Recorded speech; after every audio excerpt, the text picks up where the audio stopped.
Hello, good morning. Thank you so much to you all for joining us today for the first of our roundtable conversations for our new YouTube channel called Build It Back Better. We're delighted to see some new faces here today. We've got some of our members and some actually some people that we've never met before. So we're really excited to get to know a little bit more about you. Circular economy is a real passion of ours, particularly mine. I used to be a bit someone who didn't really understand why we recycled on a regular basis. And then 3 years ago, I went to an event in the Volcano Theatre, which completely changed the way that I thought about waste. And the last 3 years I've been on a bit of a journey and have met some really interesting people, and I'm delighted to be able to use For the Region to try and reach out to other individuals and businesses and organisations to help to get them to change their perspective about waste as well. So I'm really delighted that we've got Andy Rees from Welsh Government with us today, Rosalie from Smile Plastics, Simon Jones from Ministry of Furniture, Trevor Davis from the Repair Cafe, Ian Finney from CWM Environmental, and my colleague and host, Dawn Lyle. Over to Dawn. Oh, thanks, Zoe. Welcome, everyone. And as Zoe says, we're really excited to have a conversation about the circular economy and particularly about waste and how we could deal better with our waste. And lockdown has meant that a lot of people have been clearing out their homes and accumulating piles of junk that are probably just waiting to go to landfill. And surely there's a better solution. Wales already leads the way, I think, in Britain, if not the world, on recycling rates. And I think a lot of that is down to tremendous effort by Welsh Government over the last few years of really putting recycling and waste management really high up the priority list. Andy Rees is Head of Waste Strategy at the Welsh Government, and you real personal, passionate advocate for managing our waste better. How have we achieved such high rates of recycling? What is that success story, and what's been the key to that in your view, Andy? Well done. It's been a bit of a 20-year journey. Many of those taking part will know that, and will have been involved. We set out the first waste strategy in 2002, and it was built around sustainable development and really listening to citizens and what they wanted, and also children. So we looked at best practice. We put funding into local authorities. We set them statutory recycling targets, which did focus their minds and everyone else's. We did a lot of work to engage people and make them aware of all of the issues and why recycling was important. And Zoe, perhaps we didn't quite reach everyone maybe 20 years ago, but we did our best. We had a major TV advertising campaign for 3 years. It's Our Future, Don't Throw It Away, based around children getting the message across, child actors. And then all of our local authorities have done a fantastic effort to roll out such a comprehensive recycling service. And they've used various sort of nudging techniques, like reducing residual waste collections, reducing bin sizes to encourage more people to recycle. And probably the real key to all of it was food waste recycling, and also providing a full range of plastics to be collected, because that's what people wanted. They wanted to be able to recycle as many bits of plastic as possible. Yeah, and I suppose key to that, we're delighted to welcome Ian Finney from CWM Environmental. So you're talking about household food waste and the collections that all the local authorities are making in terms of curbside collection of recyclable materials. Ian, that's your business, I suppose. Tell us about what you do at CWM Environmental, and what do you think has been the sort of big transition over the last few years? I think, well, certainly here in CWM, where the hub for the region. So we have Carmarthenshire Council, Pembrokeshire, Swansea, Neath, Port, Ceredigion. So our facility is designed on, optimizing as much recycling as possible. So as Andy said, there's been a big emphasis on separate food collections, which we do. So we've got a separate facility here that we do food recovery, which goes over to another facility to make compost-like outputs. We do a lot with green waste as well. So we have a special product called Merlin's Magic, which is sold on Amazon at the moment, actually. So and again, it's a really great product. But in terms of plastics now, we get a mix called DMR, which is dry mix recycling. And in there, we've got cans, aluminium, we've got a lot of different mixed plastics. So we have a facility here that segregates all of that into recoverable commodities. So we're certainly working with Carmarthenshire Council. Obviously, we're owned by Carmarthenshire Council, and we've helped them achieve already the government targets for recycling. I think over the last 2 years, I'm new to Wales, by the way. I've only been here 4 months. I've come across from Viridor and Bristol. But being over here already, it's quite refreshing to see the approach of Wales, certainly with the circular economy, but the drive towards the recycling markets here seems so much stronger than across the border. So, and I think the mentality here is a lot different of keeping circular economy going, but in terms of recycling, everybody's driven in a different, the mindset's different, I've noticed, whilst being in Wales to England. So I think a lot of it's probably to do with the campaigns that's happened 2 or 3 years ago. So everyone is, it's just the mindset of actually the members of the public. They all want to know what happens to the recycling. They want to see where it goes, and they all get behind it. So I think England is slightly behind in the educational mindset of how we do things in Wales. I'm loving it here. It's really refreshing. Looking forward to the future. That must be sort of gratifying, Andy, to hear that the culture in Wales is noticeably different from that in the UK. And obviously, I think Welsh Government has a Zero Waste Wales strategy, and working with local authorities and then with businesses in that supply chain to manage more and more of our waste. I wondered, how much do you think of our waste in Wales is processed and dealt with in Wales, and how much of it is still sort of exported? Yeah, good question. We have some major sort of UK and almost European scale reprocessors who take and recycle various materials. So we have Tata Steel, we have Salsa, we have UPM who recycle newsprint. We've got Kronospan who recycle wood, and NAF who manufacture glass fiber insulation out of bottled glass waste. So we do have major UK and almost international scale factories like that using recyclate. But there are other types of recyclate, such as cardboard, where we don't have mills in Wales. Plastics, we have some plastic reprocessing, but not enough. And that's definitely an area where we need to encourage more investment.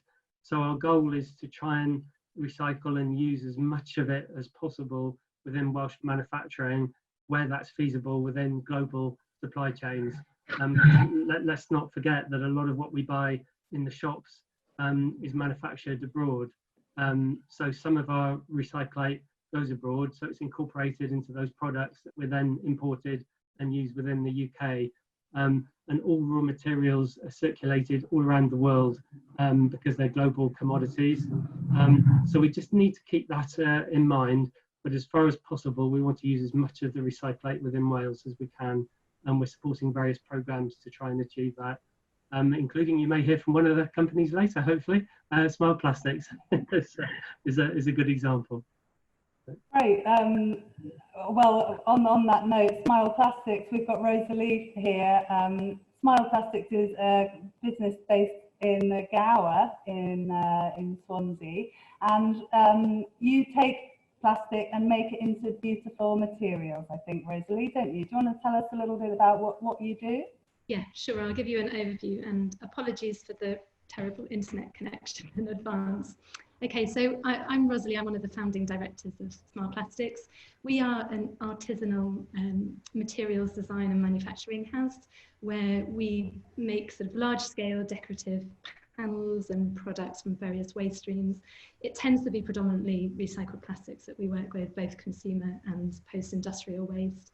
I suppose we don't see ourselves as a recycler as such. We sort of take segregated clean plastics, recycle it, and we manufacture beautiful materials from it. We pride ourselves on making some of the most sort of beautiful and highest quality plastic materials around. You can actually see some of them behind me. They tend to be 100% recycled and also completely recyclable as well, which is a really important factor for us. And we have a core range of materials, some of them quite striking, some of them more sort of subtle in aesthetic. And then we go around and we make completely customized materials as well for people.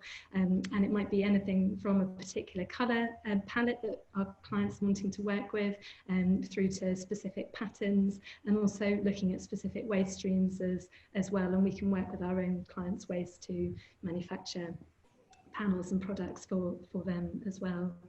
And we sell predominantly to architects and designers who use it for commercial applications, for display surfaces, for furniture and fittings. They tend to be used a lot for shop fit outs and also in the hospitality sector, and also for offices, for sort of reception desks and desks and furniture and fittings and those sorts of things. But because, I mean, they're really, really easy to work with, and so they're pretty versatile as well. But one great application is within a sort of wet room, bathroom environment, because they're 100% waterproof and rot resistant, and so they tend to work really well in those sorts of environments. We inherited the brand Smart Plastics in 2014, but there's a long history of manufacturing, beautiful high quality materials from waste that dates back to the early 90s.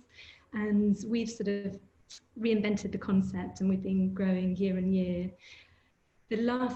This past year, 2019, we received some funding from the Welsh Government and also from RAP to support us in scaling our operations, because we are such a small, tiny business here at the moment.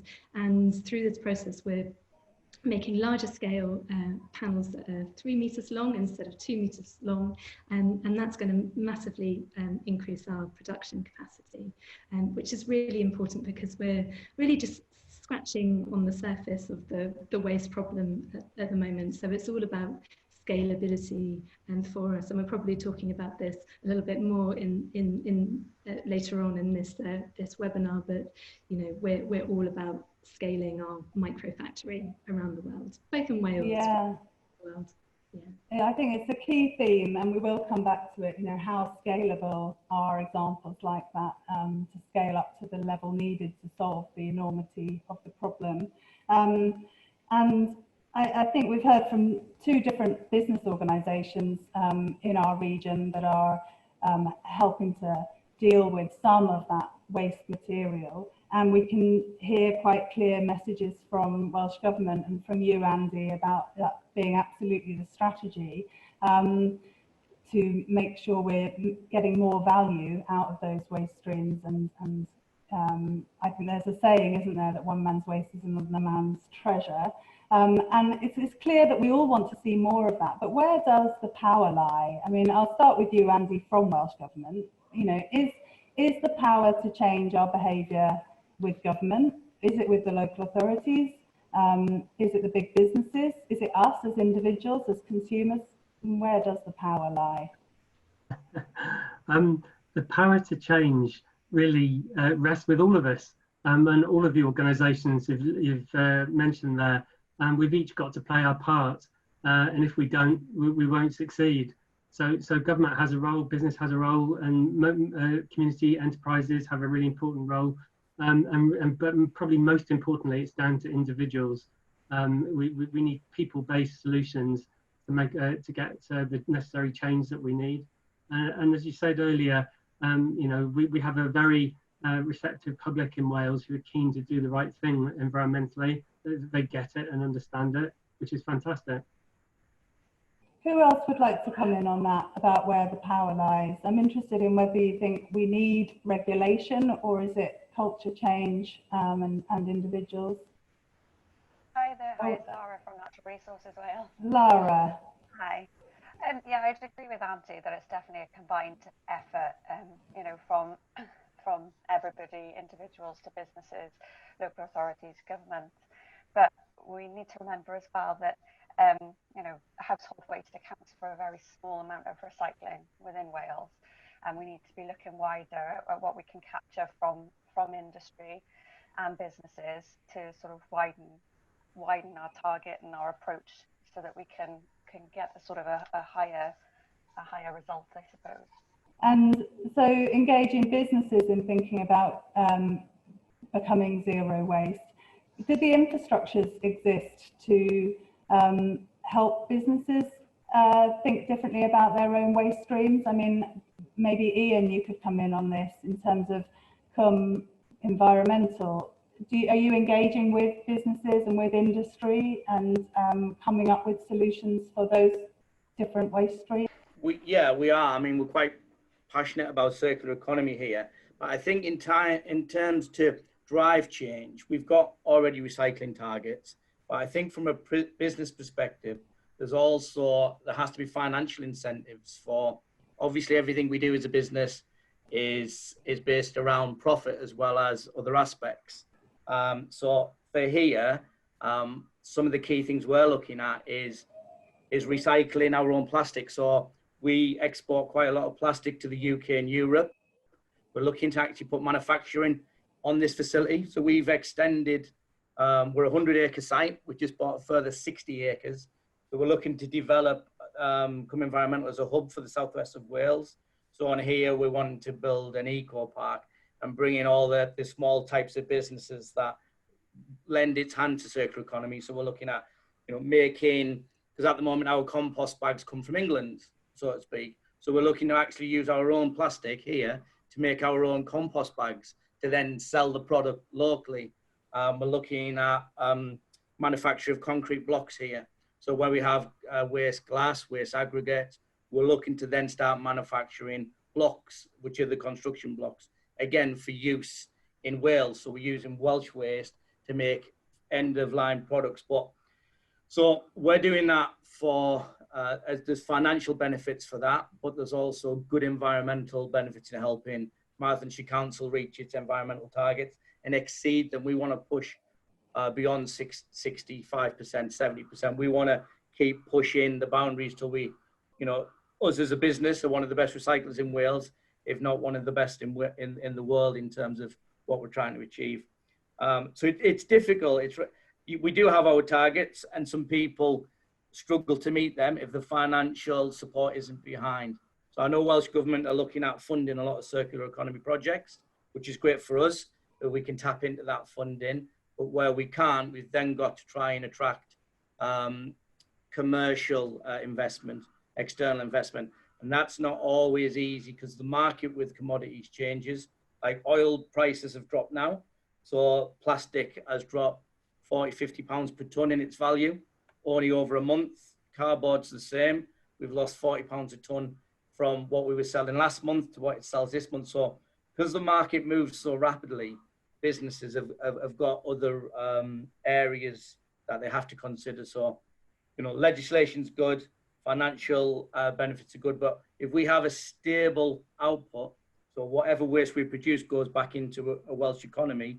So rather than having this drop in 30, 40 pounds per ton each month, I think if we knew what we were going to do for the next 12 months, if it was going to be a figure, we can invest in that and we can work towards, you know, making the products in Wales and selling them in Wales and keeping the circular economy going. So I think us as a business, that's what we're focusing on at the moment. And I think us as a region ought to be focusing in exactly the same way. It comes back to what's often called the foundational economy and building resilience in our economy and society. The more we can develop local businesses and local supply chains and produce what we need closer to home, the more resilient we are against shocks in the wider market and global crises like the one we're experiencing now. It's a key message, isn't it, how we build that resilience. And do you think, you know, I mean, I think it sounds amazing, the idea of having a hub where entrepreneurs and people with great ideas in the circular economy are connected with the waste streams and looking at innovative ways of using those waste materials. And clustering those in a regional hub sounds like a really sensible idea, because I think it's often about making those connections between the waste and the enterprise that could do something exciting with it. But do you think that when we're talking about waste, we should really be talking about consumption? Because you know, we're talking about how we're dealing with things at the end of their useful life, or the first stage of their useful life.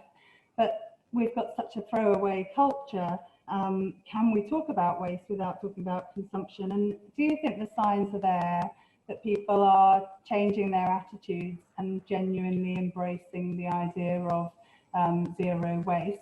I'd like to bring in Russell Storer, who is the founder of a really lovely shop called Balance in Swansea. It's a zero waste food shop. Russell, tell us a bit about what you do, and do you think attitudes are changing? Do you think consumption habits are changing? And you know, where do you think the hope lies? Yeah, I believe that consumers have quite a large role in this. Consumerism is one of the main reasons why there's waste out there, not just from the products itself, but also the packaging that they come in. So yeah, I run a small bulk food shop in Sketty in Swansea.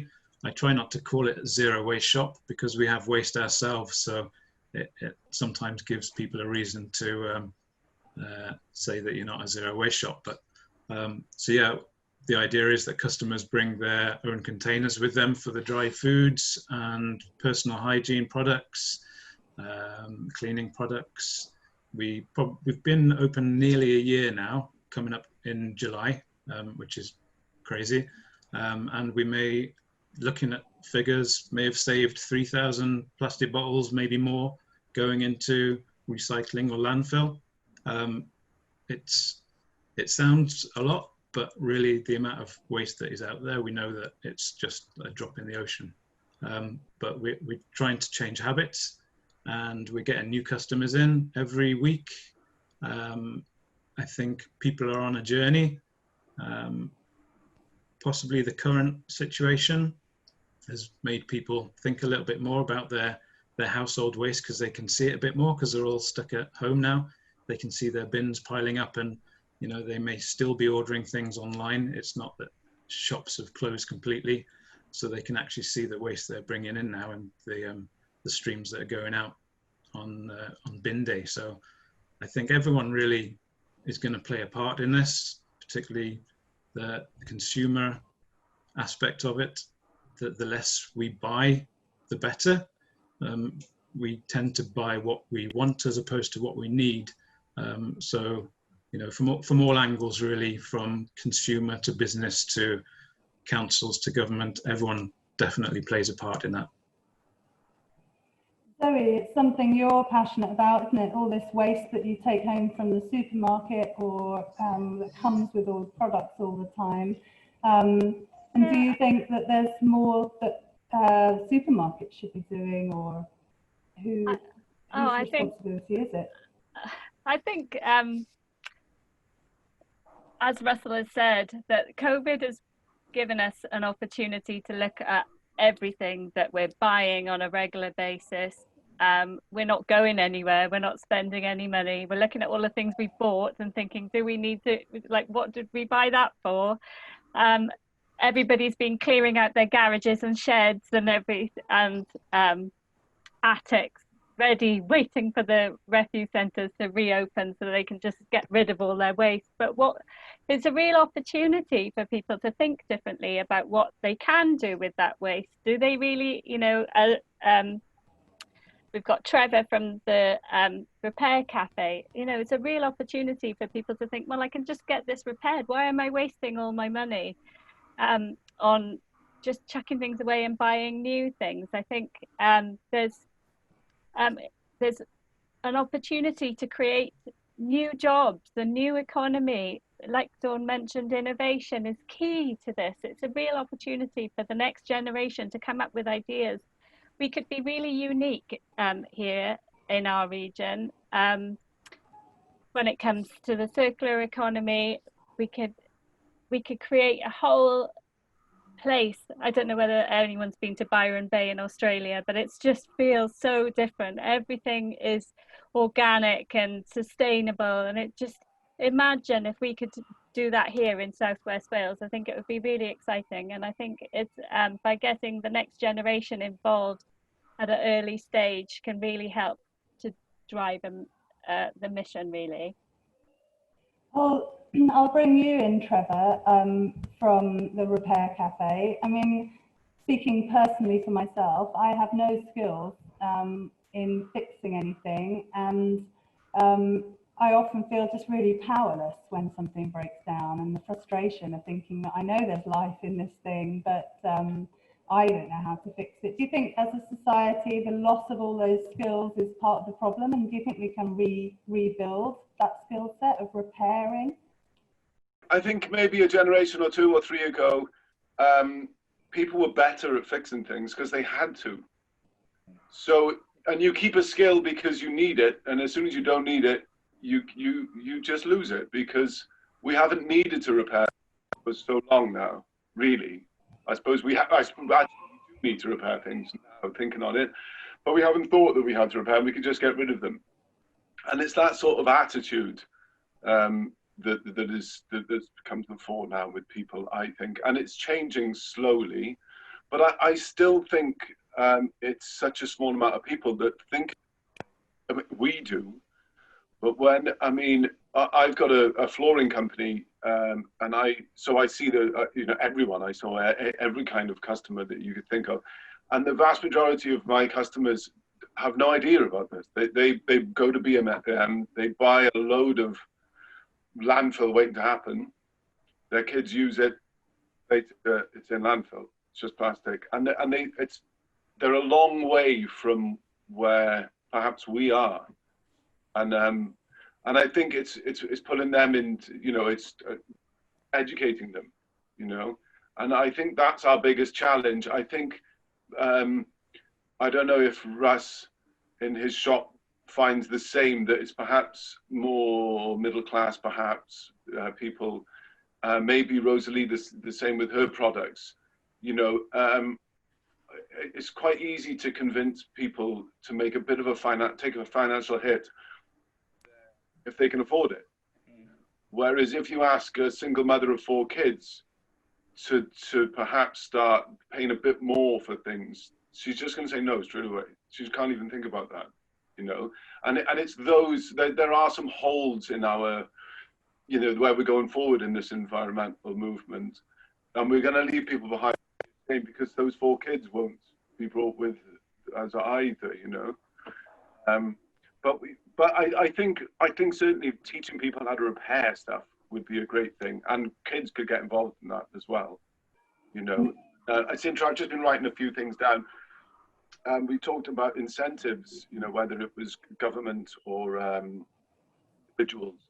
And as far as the reuse, repair, recycle is concerned, obviously there's a couple of us here who are in the reuse and then possibly repair with me. Whereas the recycle seems to have all the finance behind it now. It seems to me that there's not a lot, well, where could you throw money at reusing? There isn't a real business model behind that. Just telling people to reuse stuff, I suppose. There's not, you don't need entrepreneurs and stuff. It's not a big movement behind it. Maybe government has to come in then just as on an advert on TV and say, you could keep reusing this stuff if you just think this way about it, or repair this. So that there's another little look at, as far as I'm concerned, where it's great that there's hopefully billions of pounds being spent on recycling now, which is great. But, I think perhaps more of the individual approach towards reuse and repair would be good, I've often thought that there should be a sort of marketing or branding campaign around reusing products. We've had lots of meetings and conversations with businesses who are in the business of reusing products. We've had a company who repurposes old paint, and the paint is absolutely like brilliant. You know, there's nothing wrong with it, but the fact that it's been recycled or repurposed, it's a branding issue. It's a psychological thing. People think, oh, it's not, the quality's not going to be there, but whereas it absolutely is. But it's a psychological thing for people, and I don't know whether there's sort of a branding or marketing job that we need to do about reused products. Yeah, I agree. Andy, would you like to come in there? Okay, this isn't an advert for a certain company that might be represented on this, but I am sat on a remanufactured office chair that I paid for myself and I picked up, and you would never know that it's not brand new. It's been remanufactured so well, and you know, there are great companies doing that, and people need to buy that sort of thing. There is, of course, the argument that you're doing people out of jobs who manufacture the original chair, but a lot of them, not maybe this one, but a lot of them are manufactured abroad. And so this is an opportunity to use the value in those materials that have been imported to then create jobs within Wales, through remanufacture and repair. Yeah, well, that's a great endorsement for Ministry of Furniture, and we've got Simon Jones, one of the directors of Ministry of Furniture, with us, and you remanufacture furniture. Tell us about your business and the story of how that's developed. Well, thanks, Andy, for the endorsement, and Dawn for mentioning the name. So that's 2 ticks in the box for me. Yeah, my name's Simon Jones. I'm the Commercial Director for Ministry of Furniture. Ministry of Furniture was ex-Remploy, so unfortunately when the funding was pulled on the Remploy model, the business tried to do a management buyout, unfortunately unsuccessful, so set up a limited company. And while the model is, you know, that we shouldn't be worried or concerned about making money from it, I think we still retain the social values and social aims part that Remploy did.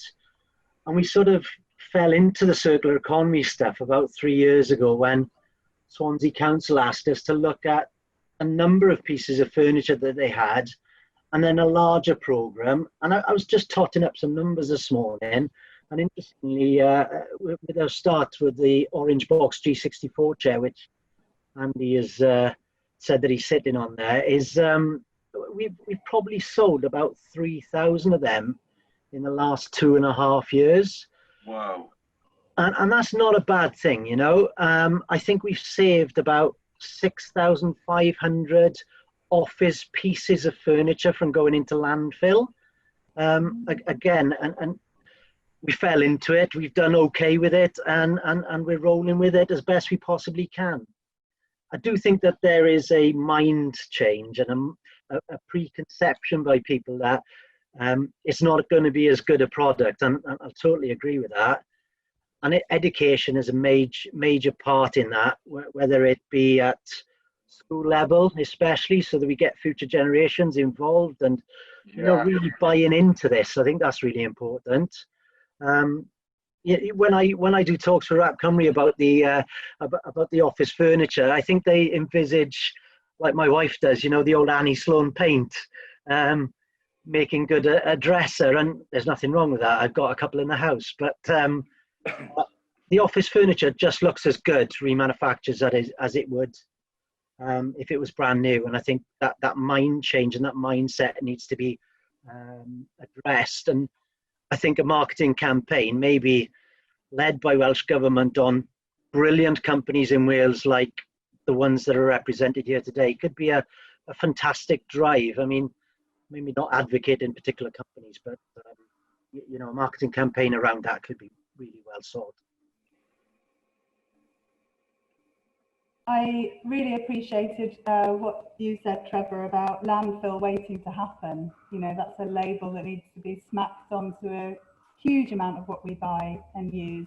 but also this point about equality of access to a more sustainable lifestyle, and whether it's a luxury in itself to be able to think about spending a little bit more money in order to ensure something has been sustainably produced. Russell, I mean, do you preoccupy yourself with that in your zero waste shop? It's in a nice area, and what's the demographic of your customers? And do you think there are things we could do to broaden the accessibility of more people to live more sustainably? Yeah, I think all in hyphen brackets zero waste shops are aware that the people who can afford to shop there probably have a little bit more money, a little bit more disposable income. It makes you realize when you're buying the product in for the shop, really how much power supermarkets must have over their suppliers. Because as much as I would actually love to give this stuff away for free to people or at cost price, it still probably wouldn't be cheaper than what a supermarket can offer, because they're buying so much of it at one time. I'm buying maybe a 25 kilogram bag of lentils. They're probably buying 25 million bags of lentils, and they're just getting it for so much cheaper. And therefore they pass that on. And that's for every single one of their products in their supermarkets, which is why, you know, I think we're so used to not spending money on the important things like food. You know, you can buy a burger from McDonald's for less than £1. And I think we as a shop at the moment, or as an industry at the moment, we can't match that. And so we're relying on the customer to make that better choice. And they are, and they're not necessarily buying as much from us as they would. So quite often they only need to buy the amount that they're going to use for that week or that fortnight. They don't have to buy a pack that they'll use a little bit of, and then the rest of it will sit in the back of their cupboard. So it doesn't necessarily mean that the shop is more expensive, but probably the amount of product that they could get over time is less for the same amount of price. But yeah, what someone mentioned about it's already going into landfill. Virtually everything that's manufactured will eventually be waste at the moment. Everything that goes through a manufacturing process at some point, whether it's a car, a fridge, clothes, shoes, a mobile phone, it's all got an end date, and some within just a few years, because you know that a year later that same manufacturer has brought out a new product. And we as consumers, we want that extra product, and they're very clever with their advertising. They know how to do it. They're very clever in putting whatever it is in that food so that we want to go back and eat it, even though we know it's not good for us. So I think from an advertising point of view, and I think certainly businesses like myself and like the furniture place and all the more sustainable manufacturers and producers, we need a way of actually telling people that this way is better, not necessarily from a financial point of view, but in the long run. And we might not see it, but our children and our children's children will. And it's, you know, we're making the decisions now for that big date of 2050 of all sorts. That 2050 comes up for nearly all sectors. And we may not be around to see what happens there. So really it's the younger generations who are going to be making those decisions, because they're going to be the ones living at that time. So, you know, we need to try and get them involved as well through schools and through colleges and universities, because they're the ones that are going to be living their lives during that period of time. I mean, I think, you know, that's one of the ways in which I think in Wales we have the best government in the world, in that this agenda is coming very strongly through from Welsh government in thinking about education of young people, and the door is ready to be pushed on in terms of getting that messaging more widespread. But I think we keep coming back to this issue of the financial viability of living more sustainably. And one of the projects that wasn't able to join us today was the Remakery in Pembrokeshire. And they're an example of a project I suppose that has received support. I think they had leader funding for the lifetime of a project to run I suppose it's like repairing and remaking items. But what their future is uncertain, because when the funding stops and the pressure to become a commercially viable business, it makes it very difficult for them to continue. So should we be looking at a model where these kinds of initiatives are funded, that we should all be paying for them for the well-being of future generations? Or should we be looking at models like Smile Plastics very successfully creating a commercial market for those goods? I mean, what's the balance there, and how can we scale up and spread these initiatives at the kind of pace that is demanded? Who would like to come in and talk about that? I think it's really important that we collaborate. There seems to be a worry, especially in business communities, that, you know, because it's competitive in some ways, that you know, you should stay away and it should all be our money that comes into the business. But I tend to find that you gain more if you collaborate, and especially from a circular economy perspective. And with the office furniture, and, you know, we've done bars, restaurants, cafes with Paint 360, for instance, that Zoe mentioned earlier on. We use a company called Greenstream, which is a kick up in Merthyr, and really brilliantly run for carpet recycling and carpet tiles.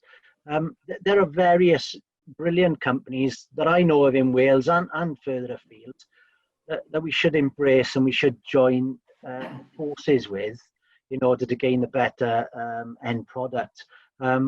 I've got to say that I'm really glad to have been invited on this, because I saw some of the names on Friday, and I've already been in touch with Smile Plastics, and it looks like there's a synergy there. So yeah, it can all be good, I think. Natural Resources Wales area statements process. Yes.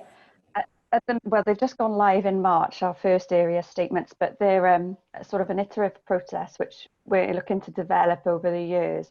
And that's all about sort of stakeholder engagement and collaboration, and where, you know, Natural Resources Wales can support, but through multiple stakeholders all assisting each other.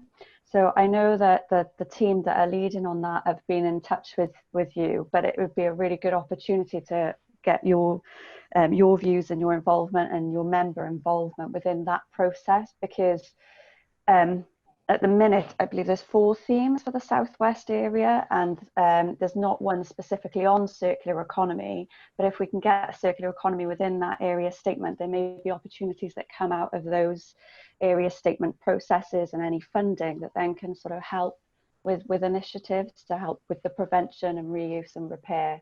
I also really think there's a massively important job to do around mapping what we've got, mapping our supply chain, mapping businesses, what the products that they have, what do they use, what is their waste, and where can it go?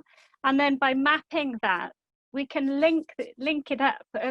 Last year we ran an event, and there was somebody doing some research into a new sugar, and the person sitting next to them at this event was creating a beer, and it worked out that the waste from this ale that they were producing was the perfect substance that this person needed. And it's only through understanding what's here in the region and the businesses, and it could be completely unrelated to your own business, but by understanding and mapping that, it's a real opportunity to create that real circular economy business network.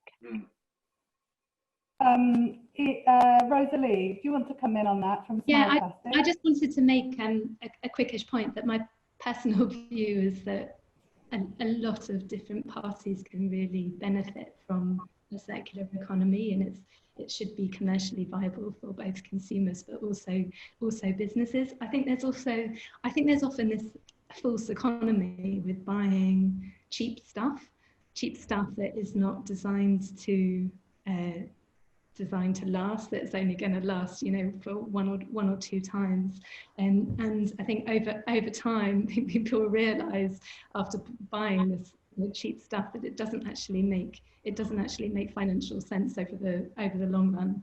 And I think slowly people are realizing that, and I have already started to see this trend of people thinking that it is cool to, you know, refurbish their, you know, their sewing machine that stopped working, etc., etc. And it's really, really fantastic to see. But I think when you talk about design products, there's so many aspects to it that are really important. There's sort of the technical durability of a product so that it can last a really, really long time. And then there's also the emotional durability of something, because people want, you know, if you imbue something with that emotional, you know, and you generate that emotional connection, people are going to want to keep it for longer. And if it does stop working, they're going to want to, you know, want to repair it. And I think there's a really, really big element in that we've been missing over the last few years, that, you know, that we're wanting to focus on more in the future. And lastly, I think a really core part of the circular economy is around designing for disassembly and actually making it easy for people to repair it and also recycle it at the end of its life.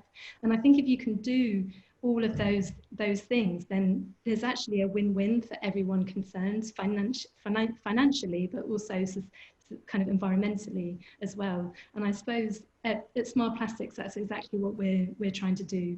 And you know, our mission really is to change people's perceptions about materials and specifically plastics here. You know, people don't value plastics, particularly the single-use plastics packaging that they get, you know, from the supermarket. And I suppose in creating these beautiful materials, we're encouraging people in a really positive way to engage in this discussion about, you know, value of materials, and trying to get people to maybe value those that plastic packaging so much that they're not going to kind of discard it on the street or throw it into the ocean or whatever they're going to do, that they're going to keep it and they're going to think, oh, what can I do with that? Or worst case scenario, you know, put it in the recycling so that Smart Plastics can reimagine it into, you know, something really, really beautiful.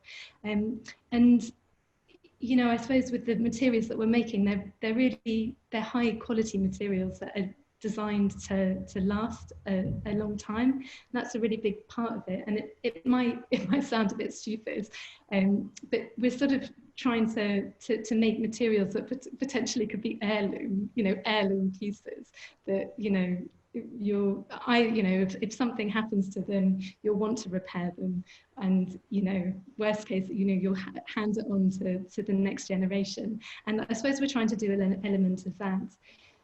And then, so lastly, I suppose as a business, we're on a journey with this, but we're constantly looking for ways to improve the sustainability of what we do, but also for our customers as well. So when we're designing products out of our materials, we're designing in a way that will make it easy for the whole thing to be disassembled really easily and then reused.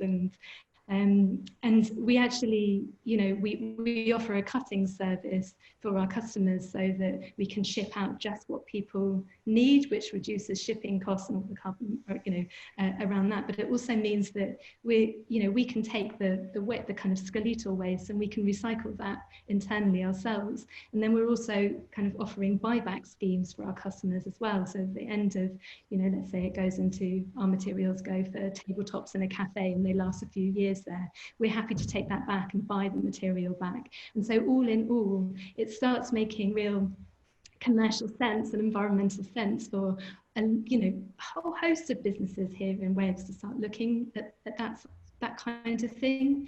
And you know, we're at the start of all of this. We're on a journey and we're constantly trying to improve.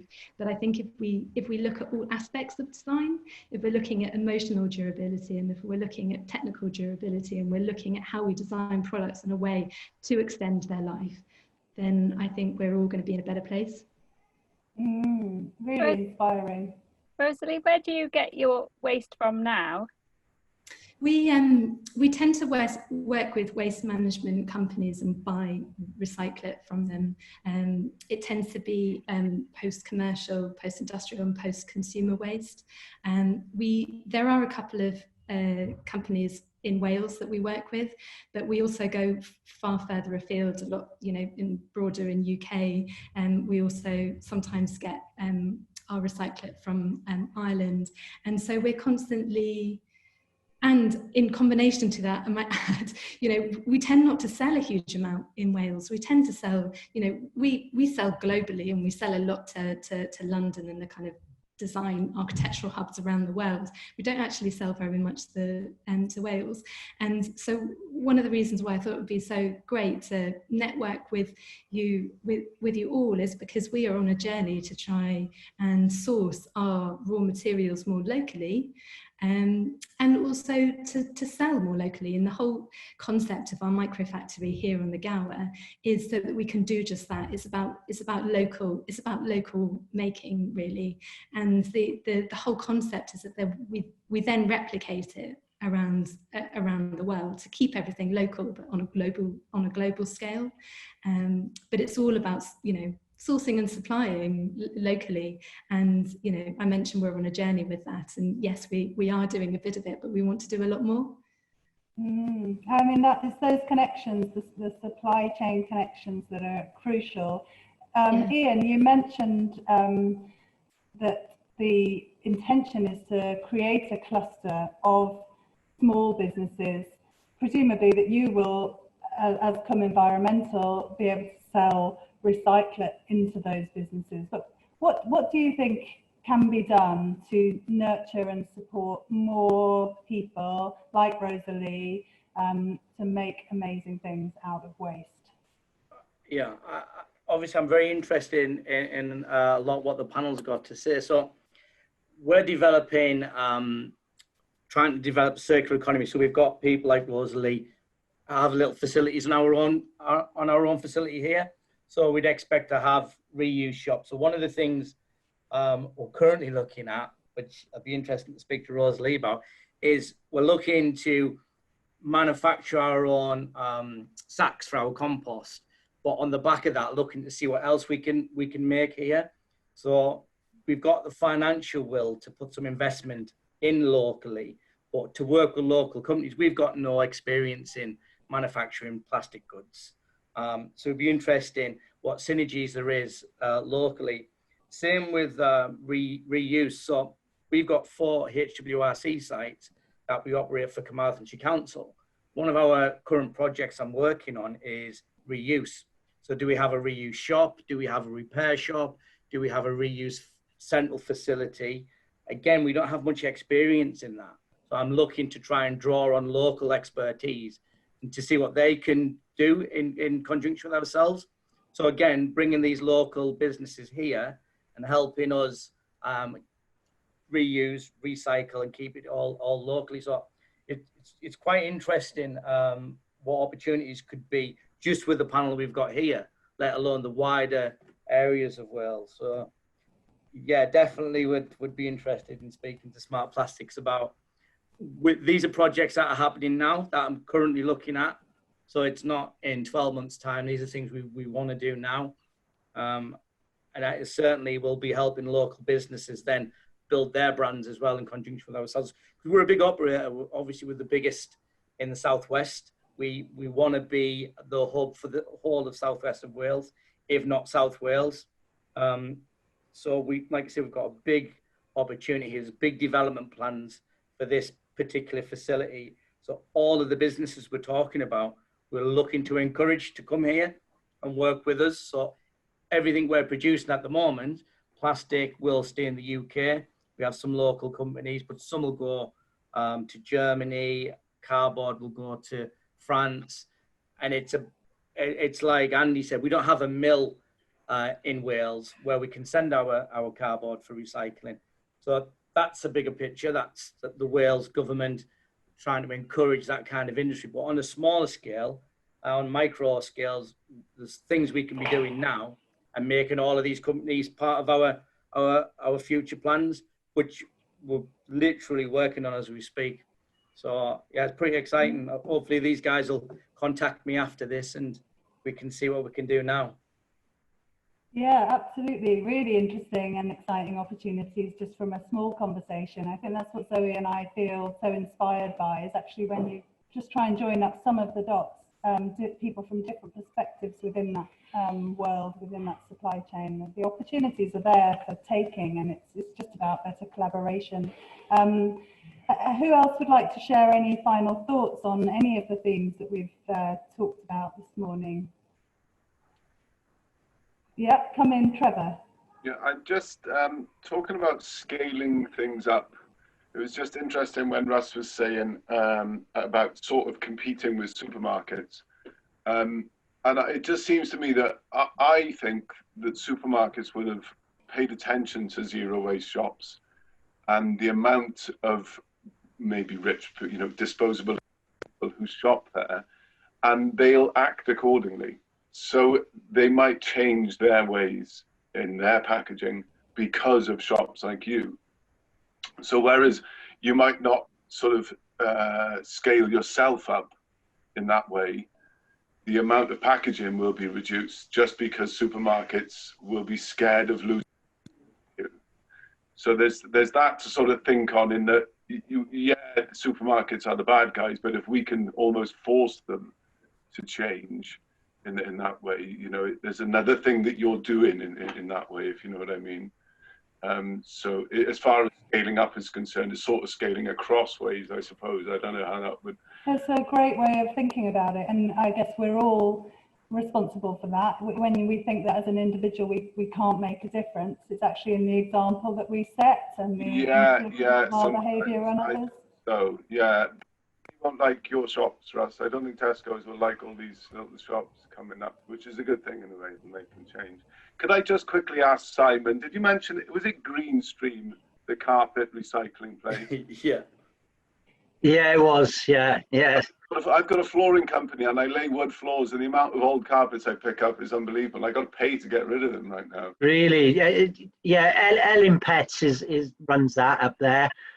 If you want to send me an email, it's simon@ministryofurniture.com. Just feel free to send that through to me. It's just great to make these connections, isn't it?